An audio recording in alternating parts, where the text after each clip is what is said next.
Shalom, selamat malam, dan salam sejahtera bagi kita semua. Bapak, Ibu, Saudara-saudara yang dikasihi Tuhan, kembali lagi kita berjumpa di dalam renungan pada malam hari ini. Kita akan membaca firman Tuhan dari Ayub 2 ayat 1 sampai 13. Tetapi sebelumnya, mari kita berdoa dan meminta kekuatan dari Tuhan untuk dapat memahami firman-Nya. Kita berdoa. Ya Tuhan, ya Allah Bapa kami dalam surga, Kepadamu pada malam hari ini kami menaikkan segala pujian dan syukur kami atas segala berkat pemeliharaan, kebaikan yang senantiasa Tuhan nyatakan di dalam kehidupan kami masing-masing. Kami akan membaca dan merenungkan kebenaran firman-Mu.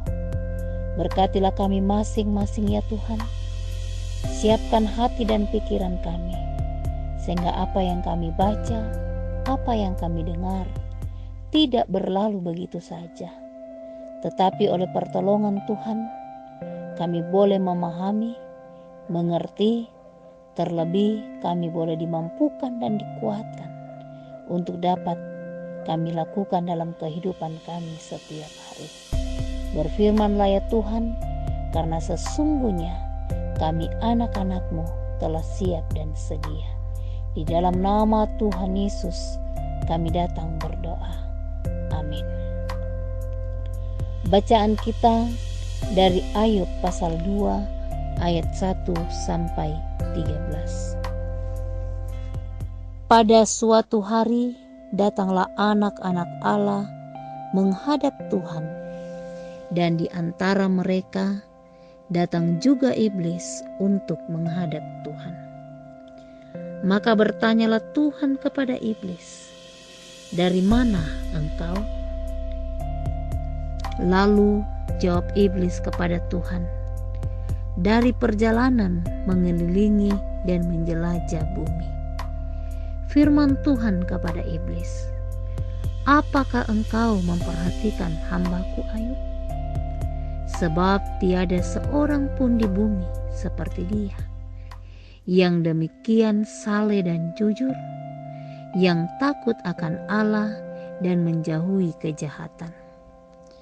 Ia tetap tekun dalam kesalehannya, meskipun engkau telah membujuk aku melawan dia untuk mencelakakannya tanpa alasan." Lalu jawab iblis kepada Tuhan, "Kulit ganti kulit, orang akan memberikan segala yang dipunyainya ganti nyawanya. Tetapi ulurkanlah tanganmu dan jamalah tulang dan dagingnya. Ia pasti mengutuki engkau di hadapanmu." Maka firman Tuhan kepada iblis, "Nah, ia dalam kuasamu, hanya sayangkan nyawanya." Kemudian iblis pergi dari hadapan Tuhan. Lalu ditimpanya Ayub dengan bara yang busuk dari telapak kakinya sampai ke batu kepalanya. Lalu Ayub mengambil sekeping beling untuk menggaruk-garuk badannya sambil duduk di tengah-tengah abu. Maka berkatalah istrinya kepadanya, "Masih bertekunkah engkau dalam kesalehanmu? Kutukilah Allahmu dan matilah." Tetapi jawab Ayub kepadanya, "Engkau berbicara seperti perempuan gila. Apakah kita mau menerima yang baik dari Allah, tetapi tidak mau menerima yang buruk?" Dalam kesemuanya itu, Ayub tidak berbuat dosa dengan bibirnya.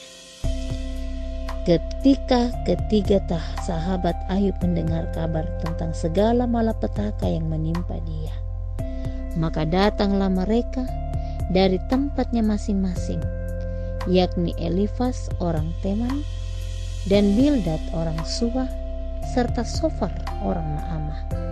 Mereka bersepakat untuk mengucapkan bela sungkawa kepadanya dan menghibur dia. Ketika mereka memandang dari jauh, mereka tidak mengenalnya lagi. Lalu menangislah mereka dengan suara nyaring.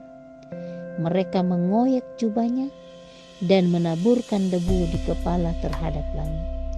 Lalu mereka duduk bersama-sama dia di tanah selama 7 hari 7 malam. Seorang pun tidak mengucapkan sepatah kata kepadanya, karena mereka melihat bahwa sangat berat penderitaannya. Amin, firman Tuhan. Bapak, Ibu, saudara-saudara yang kekasih dalam Tuhan, dari bacaan kita ini saya beri satu tema: tetaplah mengucap syukur. Tetaplah mengucap syukur.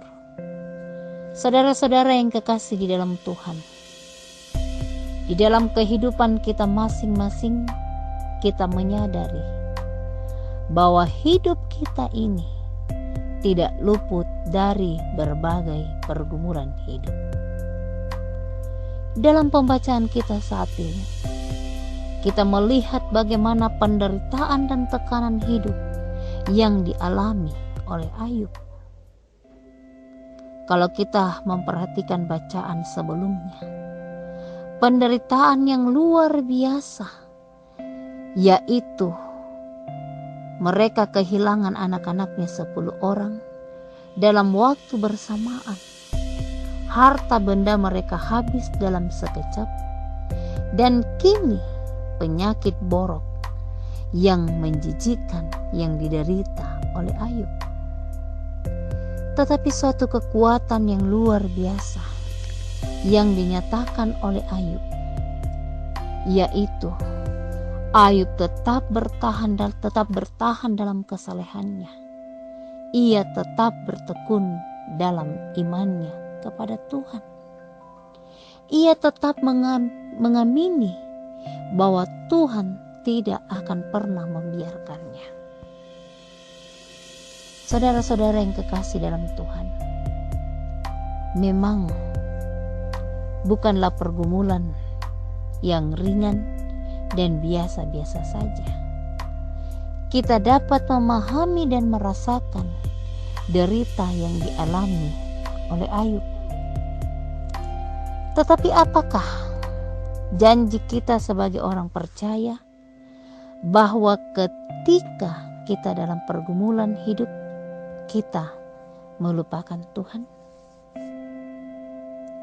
Inilah yang menjadi kekuatan dan keyakinan dalam diri Ayub, dan menjadi kekuatan bagi kita semua.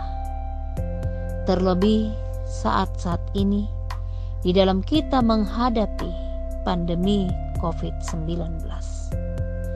Sehingga keadaan ini yang kita hadapi tidak membuat iman kita lemah, membuat kita takut dan khawatir. Tetapi satu hal, yaitu kita tetap percaya bahwa Tuhan akan terus menjaga dan menolong kita. Untuk itu, saudara-saudara, andalkan terus Tuhan dalam hidup kita, karena Dialah satu-satunya sumber kekuatan dan penolong. Yakobus 1 ayat 12 berkata, "Berbahagialah orang yang bertahan dalam pencobaan, sebab apabila ia sudah tahan uji, ia akan menerima mahkota kehidupan yang dijanjikan Allah kepada barang siapa yang mengasihi Dia. Yang menjanjikannya adalah setia." Jadi percayalah, Tuhan pasti menopang dan memenuhi janjinya. Karena itu, dalam situasi apapun yang kita hadapi dalam kehidupan ini, tetaplah mengucap syukur. Terpujilah Kristus. Amin. Mari kita berdoa. Terima kasih Tuhan Yesus. Malam hari ini kami sudah membaca dan merenungkan kebenaran firman-Mu, di mana firman-Mu mengajak kepada kami untuk tetap mengucap syukur dalam situasi apapun. Sebagaimana Ayub tetap mengaminkan dalam hidupnya bahwa Engkau adalah Allah yang setia. Ia tetap bertekun dalam imannya kepadamu. Ini sungguh-sungguh menjadi kekuatan bagi kami, terlebih di dalam kami menghadapi situasi COVID-19. Berkati kami semua ya Tuhan. Jauhkanlah kami dari wabah corona ini. Tapi biarlah kasih-Mu menaungi kami semua, sehingga kami boleh aman dalam lindungan kasih-Mu. Berkatilah para medis dan seluruh yang terlibat dalam penanganan COVID-19 ini. Pakailah mereka ya Tuhan. Jagalah mereka, beri kesehatan dan kekuatan, sehingga mereka dengan sukacita mengangkat tugas pelayanan ini. Mereka boleh menjadi berkat bagi orang-orang yang membutuhkannya. Bapa dalam surga, malam telah menjadi bahagian di dalam kehidupan kami. Kami serahkan kehidupan kami. Biarlah Tuhan terus menolong dan menjaga kami, sehingga kami tetap boleh aman dan tetap merasakan penyertaan Tuhan di dalam kehidupan kami. Inilah kami ya Tuhan, ini kehidupan kami. Kami serahkan, kami pertaruhkan ke dalam tangan kuasa-Mu. Di dalam nama Tuhan Yesus kami datang berdoa dan mengucap syukur. Haleluya. Amin.